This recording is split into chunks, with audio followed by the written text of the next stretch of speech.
Hablemos de algo distinto con Leopoldo Monterrey, autor de la novela Con amigos como tú. Amigo conocido y amigo por conocer, hablemos de algo distinto. Y muy distinto en esta oportunidad, porque en el último episodio hablamos de la felicidad y ahora vamos a hablar de algo triste. Vamos a hablar de qué ha sido del SIDA. Muchos se preguntarán, bueno, ¿por qué hablar del SIDA en estos momentos? Eso se acabó. Pero es que no se acabó. El SIDA está vivito y coleando. No existe vacuna ni existe cura para el SIDA. Hay más de 40 millones de personas infectadas de SIDA en el mundo. Ahora, ¿por qué se me ocurrió hablar del SIDA en esta oportunidad?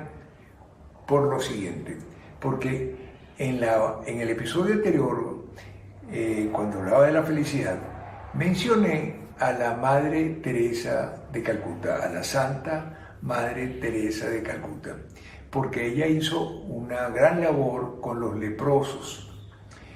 Y resulta que, bueno, a propósito de esa mención, me acordé de que ella también hizo una gran labor por las víctimas del SIDA. Y en aquella época, cuando la epidemia estaba en su apogeo, se dio la circunstancia de que los médicos no querían atender a los enfermos, el personal de servicio, el personal médico de los hospitales y clínicas tampoco.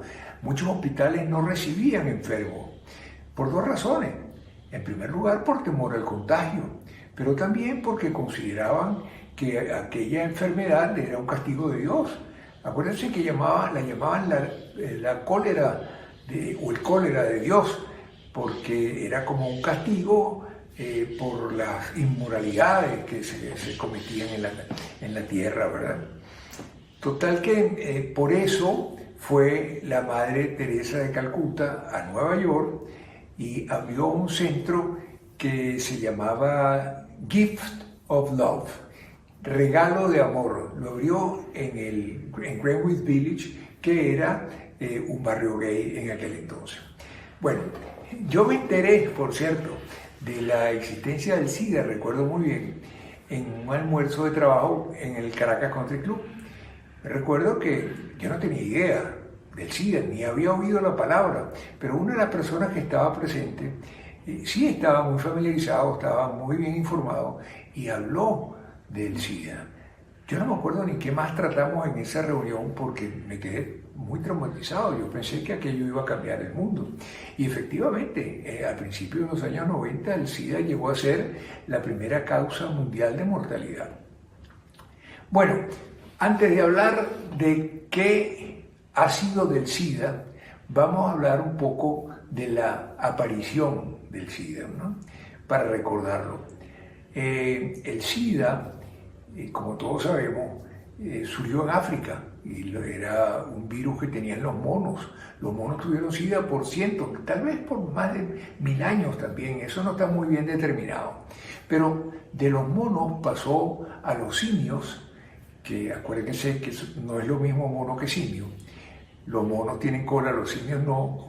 Y un simio, específicamente un chimpancé, contagió un ser humano por primera vez a principios, en los años 20 del siglo XX, o sea, en 1920 por ahí. No fue por un contacto sexual. Recuérdense que en África se comen a los monos como a otros animales.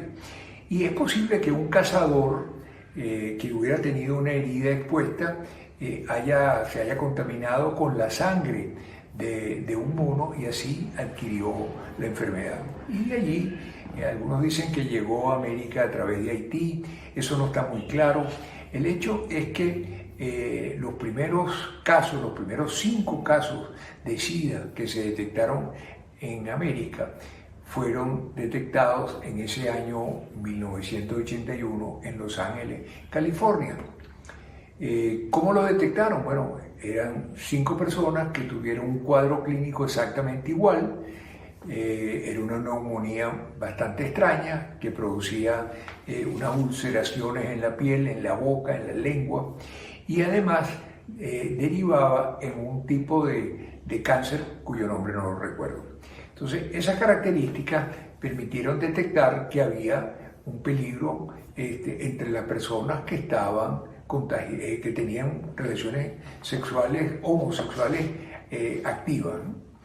Y bueno, después de eso, años después apareció, o no sé si años después, sí, quizás a fines del año 1982, fue que se detectó que también se propagaba por las jeringuillas que se intercambiaban las personas que consumen droga.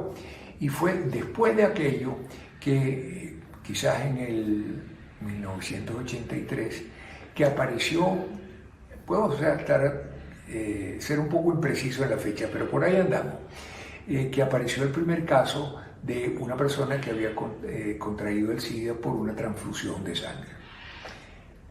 Cuando yo en el almuerzo oí las causas, los motivos de infección, este último fue el que más me preocupó, porque bueno, yo sabía que por las relaciones homosexuales y por las jeringuillas de droga, yo estaba bien lejos de correr riesgo, pero una transfusión de sangre, pues estamos todos expuestos a ello.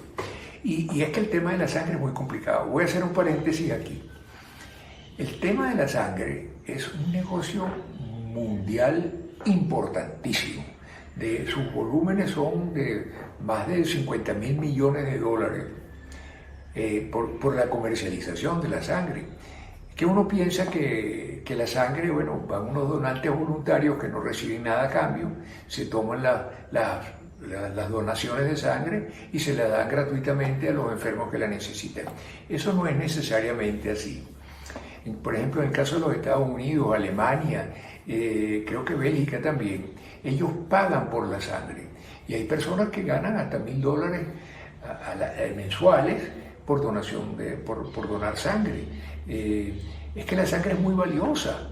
Primero, con la sangre se fabrican medicamentos y transfusiones. Hay personas que dependen de las transfusiones de sangre y reciben hasta 15 litros de sangre en un año. Para 15 litros de sangre hacen falta, yo diría que más de 15.000 donantes, porque esa es una particularidad que tienen las donaciones de sangre, que en un mismo litro de sangre puede haber sangre tomado de cientos de personas.